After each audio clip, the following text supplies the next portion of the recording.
মনে বড় আশা নিয়ে আল্লাহ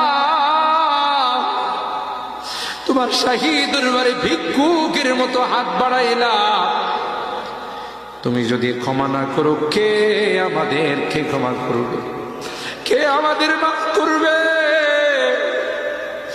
ভিক্ষুকে একজনের কাছে ভিক্ষা না পেলে আরেকজনের কাছে পায়।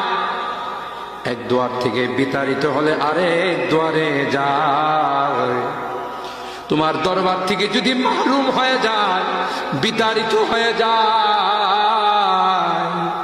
কার কাছে যাব? কে আমাদেরকে ক্ষমা করবে?